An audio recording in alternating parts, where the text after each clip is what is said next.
Good morning, students. This is how we're going to do school for a while. Welcome to my shop.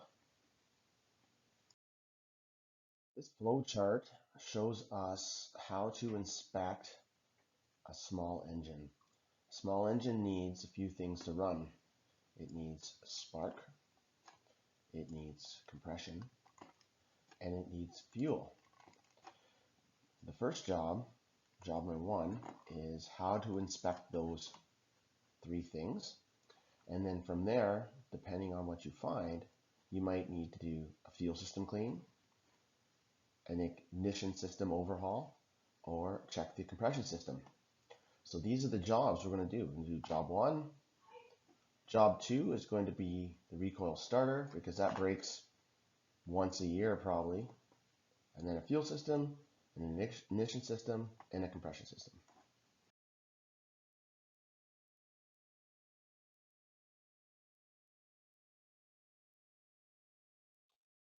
So what do you think this is?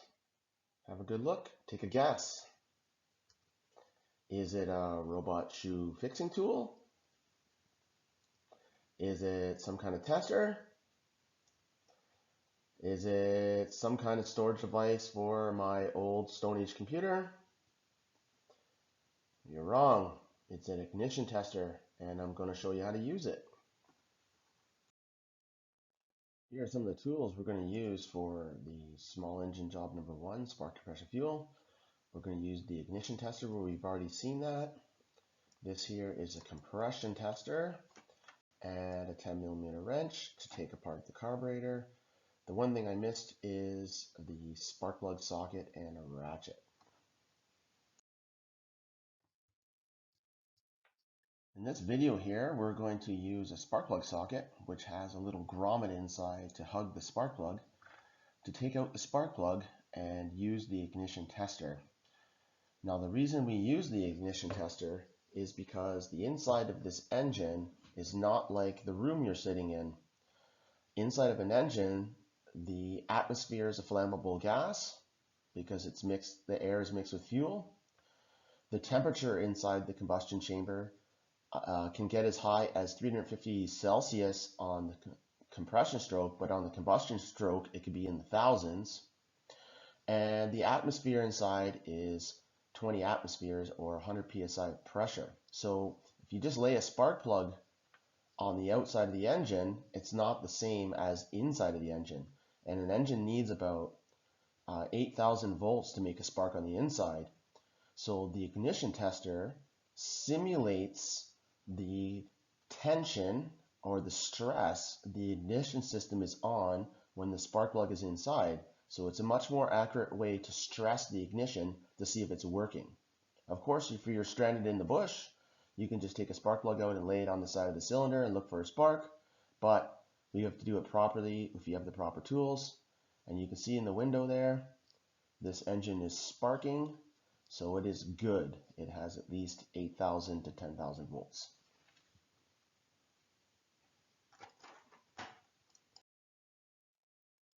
Here's an image of a compression tester. We use a compression tester to test how much pressure the piston and the valves can build inside of an engine. On utility four-stroke, the ones we are working on, they have an automatic decompressor, so it's easier for people to pull. It's a good thing because without the decompressor, the cylinder pressure could be 150, 200 psi. It'd be impossible to pull. So with the decompressor, we need a reading somewhere between 60 to 80 psi for the engine to start. Once the engine starts, the decompressor turns off automatically and you get full cylinder pressure and the engine runs normally. So on the next slide, we're going to look or see how to do a compression test. To do a compression test, we're going to use a compression tester. We're going to be looking for 60 to 80 psi, which will be good enough to get the engine to start. To use the compression tester, you thread the one end into the spark plug hole, and then you reconnect the compression tester gauge onto the hose. To make sure that you get an accurate reading, we have to make sure the engine has the choke off and the throttle is wide open. That's to make sure that the maximum amount of air can get into the cylinder.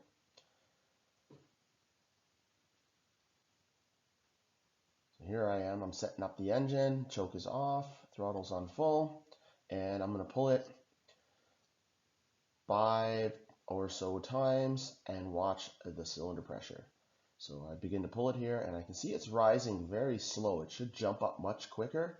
So I pull it more than 5 times and finally it gets over 60 psi, maybe about 65. And so there's something wrong with this engine. And so later on a different job, we'll have to inspect the compression system. Next thing we inspect is the fuel system. We look inside the tank to see if there's any floaties. Sometimes there's bugs, dirt, water. It looks good. Then we remove the air cleaner to see if there's dirt on that. This one is brand new because the engine's brand new, but if it was used, you remove it off of the engine and you hold it up to the light. And if you can see light shining through it like this one, then it's clean enough to use, so it's good to go. And thirdly, we have to pop off the bowl of the carburetor and check that for dirt and sediment, water, and things like that. Before I pop the bowl off to have a look inside, fuel system, there is no tester for a fuel system. So we have to determine if the fuel system is at fault by default. So if an engine has a good spark and good compression and it still doesn't run, then the fuel system is the problem by default because there is no tester. Of course, we can have a good look at it to make sure that it's clean. In this slide, we're going to take off the bowl using a 10mm wrench. We're going to remove the center bolt here, which removes the whole bowl, not just drains it. And I break that loose, and I figured out that I should have put a rag under here, so I made a little bit of a mess. That's okay. I'm going to grab the rag, mop it up, and I'm going to catch the rest of the fuel that comes out of there. When I get the bowl off, I'm going to tip it towards the camera, and you'll see the inside, and we're looking for anything that's not fuel. Dirt, sand, bugs, pine needles, water, corrosion. And this bowl is squeaky clean, so I'm pretty sure that the fuel system is A-OK on this engine. Here we are again at the slide of the flow chart from the start.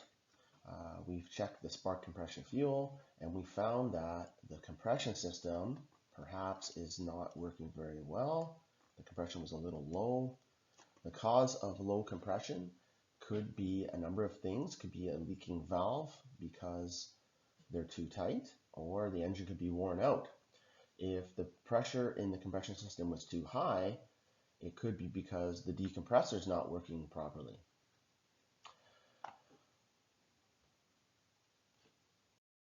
So that's the end of job number 1, spark compression fuel.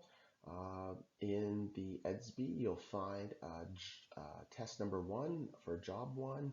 Please complete that, and that's how we're going to find out if you learned anything. Bye for now.